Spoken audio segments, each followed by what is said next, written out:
Assalamualaikum warahmatullahi wabarakatuh. Yang terhormat Bapak Dr. Insinyur Kosasi Prijatna MSc, selaku pembimbing 1. Yang terhormat Bapak Satrio Muhammad Alif STMT, selaku pembimbing 2.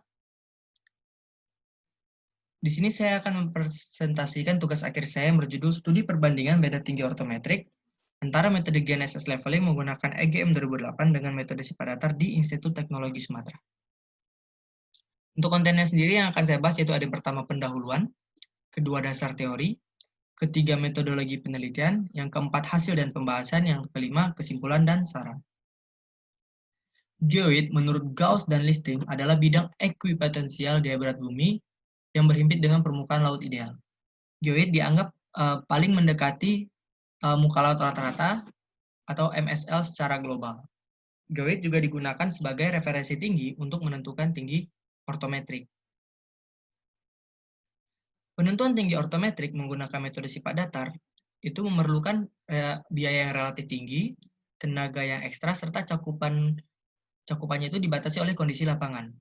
Untuk mengatasi hal tersebut, kita dapat menggunakan teknologi Global Navigation Satellite System, di mana dengan metode survei GNSS ini, kita bisa menentukan ketelitian dari tinggi itu dari sentimeter sampai milimeter untuk tinggi geodetik. EGM 2008 berhubungan dengan masalah ketersediaan nilai gaya berat yang teliti di Indonesia menyebabkan penentuan tinggi ortometrik ini sukar untuk dilaksanakan. Meskipun komponen tinggi geodetiknya cukup teliti, tidak tersedianya nilai undulasi geoid yang itu dapat mempengaruhi penentuan tinggi ortometrik menggunakan metode GNSS leveling. Untuk mengatasi hal tersebut, saya menggunakan undulasi geoid EGM 2008. Tujuan penelitian sendiri yaitu yang pertama mendapatkan selisih beda tinggi ortometrik dari metode GNSS leveling menggunakan EGM 2008 dengan pengukuran metode sifat datar.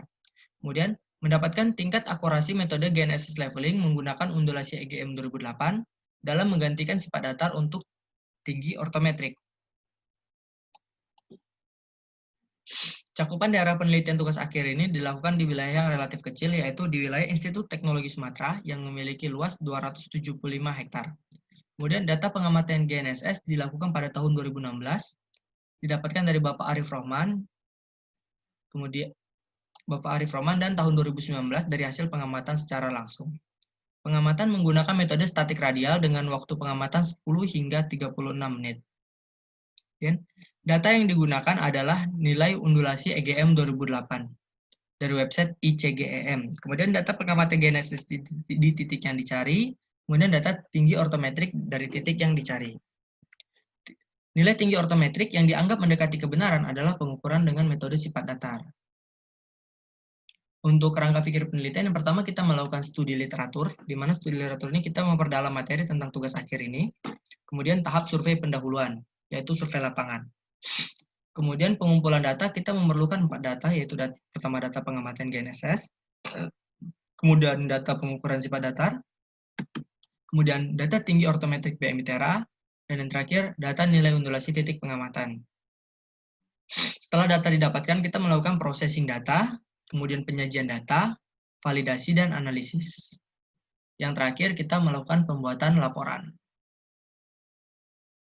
Sistem tinggi. Tinggi dibedakan berdasarkan jarak dan beda potensial. Berdasarkan beda potensial, contohnya tinggi dinamis, dan berdasarkan jarak, contohnya tinggi normal, tinggi geodetik, dan tinggi ortometrik. Tinggi geodetik sendiri adalah jarak garis lurus dari elipsoid ke titik di atas permukaan bumi. Dan tinggi ortometrik adalah jarak sepanjang garis unting-unting dari dari geoid ke titik di atas permukaan bumi. GNSS leveling sendiri adalah metode penentuan tinggi ortometrik menggunakan survei GNSS, di mana kita mentransformasikan tinggi geodetik ke tinggi ortometrik menggunakan nilai undulasi pada titik tersebut. Untuk mentransformasikan tinggi geodetik ke tinggi ortometrik bisa dilihat pada rumus berikut, yaitu tinggi ortometrik sama dengan tinggi geodetik dikurang nilai undulasi. Dan sifat datar adalah proses menentukan beda tinggi antara titik-titik di permukaan bumi secara teliti menggunakan garis sifat garis mendatar yang diarahkan ke rambu-rambu yang berdiri tegak secara vertikal. Untuk rumusnya sendiri di sini ada rumus beda tinggi, yaitu benang belakang dikurang benang depan, kemudian rumus jarak yaitu benang atas dikurang benang bawah dikali 100. Dan jarak satu slug yaitu jarak depan ditambah dengan jarak belakang. Sifat datar memanjang adalah pengukuran yang bertujuan untuk mengetahui beda tinggi sepanjang jalur pengukuran. Untuk syarat-syarat pengukuran sifat datar sendiri, sifat datar memanjang sendiri yaitu ada yang pertama, jika jalur tidak bisa diselesaikan dalam 1 hari, maka dibagi menjadi dalam beberapa seksi. Kemudian tiap seksi diatur dalam jumlah slug yang genap. Kemudian perpindahan rambu dengan cara lompat katak ini untuk mengurangi efek kesalahan rambu. Kemudian usahakan alat berada di tengah-tengah antara rambu depan dan rambu belakang. Jarak maksimal dari alat ke rambu adalah 75 meter. Kemudian pengukuran double stand dilakukan pergi pulang. Selisih bacaan stand 1 dan stand 2 tidak boleh melebihi dari 2 mm. Untuk lokasi penelitiannya itu lokasi penelitian tugas akhir ini relatif kecil, di mana dilakukan di Institut Teknologi Sumatera, Desa Waihui, Kecamatan Jatiagung, Kabupaten Lampung Selatan, dengan panjang 2,26 km dan luas dan memiliki luas 275 hektar. Untuk waktu pengamatan GNSS sendiri dibagi menjadi 4 sesi, yaitu sesi pertama dan sesi kedua, yang didapatkan dari hasil permintaan dari Prodi yaitu Bapak Arif Roman, dan sesi ketiga dan sesi keempat dari data pengukuran secara langsung. Untuk sesi pertama dilakukan pada tanggal 29 Oktober tahun 2016 dengan durasi pengamatan 30 hingga 36 menit. Dengan jumlah satelitnya 18 hingga 23 menit, 23 satelit. Ini sesi kedua tanggal 5 November tahun 2016. Kemudian dengan durasi pengamatan 10 hingga 13 menit. Dengan jumlah satelit 11 hingga 18 satelit. Untuk sesi ketiga, tanggal 14 Juni tahun 2019, memiliki durasi pengamatan 30 menit dengan jumlah satelitnya 17. Sesi keempat, yaitu tanggal 16 Juni tahun 2019, dengan durasi pengamatan 31 menit dan jumlah satelitnya 19. Untuk tiap titik-titik yang diamati setiap sesinya bisa dilihat pada keterangan yang ada di bawah. Untuk skyplotnya sendiri, ITR-1, lama pengamatannya 30 menit dari pukul 10.07 hingga 10.37, dengan jumlah satelitnya 23, dan untuk titik YUR-3, waktu lama pengamatannya itu 31 menit dari pukul 9.56 hingga jam 10.27. Jumlah satelitnya 19, dan untuk ITR-6, waktu pengamatannya 10 menit dari pukul 15.39 hingga 15.49 dengan jumlah satelitnya 13. Untuk data pengolahan datanya, yaitu data pengamatan GNSS, yang pertama kita melakukan pembuatan job dan lokasi penyimpanan, kemudian kita masukkan data GNSS, kemudian kita atur titik kontrol, lalu pengolahan posisi GNSS, hingga dapatkan laporan titik pengamatan GNSS. Itu berupa lintang, bujur, dan tinggi geodetik. Dari data EGM 2008, kita mendapatkan nilai undulasi geoid EGM 2008. Kemudian kita melakukan perhitungan tinggi ortometrik GNSS leveling dari tinggi geodetik dan nilai undulasi yang telah didapatkan sebelumnya. Sehingga kita dapatkan tinggi ortometrik GNSS leveling. Kemudian di sini kita kurangkan terhadap ITR3 dan ITR5. Di sini saya memilih ITR3 dan ITR5 dikarenakan waktu pengamatan yang dilakukan dari ITR3 dan ITR5 relatif lebih lama dibandingkan titik-titik yang lain. Sehingga didapatkanlah beda tinggi ortometrik GNSS leveling terhadap ITR3 dan terhadap ITR5. Kemudian dari data pengukuran sifat datar kita melakukan perhitungan beda tinggi sehingga didapatkanlah tinggi ortometrik sifat datar. Kemudian kita gabungkan tinggi ortometrik dari pengukuran sifat datar dan tinggi ortometrik yang telah didapatkan dari Bapak Arif Roman sebelumnya. Kemudian kita kurangkan lagi terhadap ITR3 dan ITR5 sehingga didapatkan beda tinggi ortometrik sifat datar terhadap ITR3 dan terhadap ITR5. Kemudian kita bandingkan beda tinggi ortometrik dari metode GNSS leveling dengan metode sifat datar, sehingga didapatkanlah selisih beda tinggi GNSS leveling dan sifat datar. Untuk hasil pengamatan GNSS di sini berupa lintang, bujur, dan tinggi geodetik.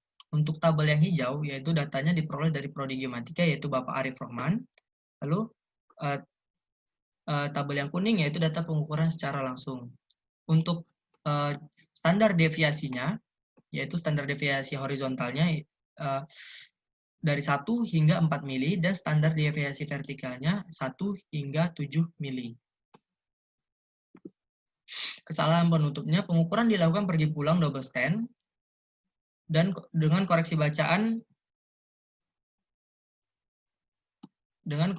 maksimum 2 mm dan kesalahan penutup menggunakan rumus 10 akar D, di mana D adalah jarak optis total bacaan. Untuk jalur ITR 1, YUR 2, dan YUR 3, selisih pergi pulangnya sebesar 0,0005 meter dari toleransinya 0,0028 meter. Untuk ITR 11, memiliki selisih pergi pulangnya sebesar 0,0045 meter dari toleransinya 0,0049 meter. Untuk gambar dari jalur pengukurannya bisa dilihat pada di sampingnya. Di sini dianggap pengukuran dengan sifat datar memiliki kualitas yang baik dikarenakan selisih pergi pulangnya tidak melebihi dari toleransi yang telah ditentukan. Untuk tinggi ortometrik, di sini kita bisa melihat tinggi ortometrik GNSS leveling dan tinggi ortometrik sifat datar. Untuk tinggi ortometrik GNSS leveling sendiri didapatkan dari tinggi geodetik dan nilai undulasi yang telah didapatkan sebelumnya. Untuk nilai undulasinya sebesar 14,336 meter dan didapatkan dari website ICGEM. Untuk tinggi ortometrik sifat datar, untuk tabel yang hijau, itu data diperoleh dari Prodi Geomatika, yaitu Bapak Arif Rohman. Kemudian, tabel yang kuning adalah data pengukuran secara langsung. Selisih beda tinggi terhadap ITR 3 memiliki rata-rata 0,073 meter, dengan RMSE-nya 0,274 meter. Untuk posisi ITR 3 terhadap titik-titik lainnya bisa dilihat pada gambar di samping.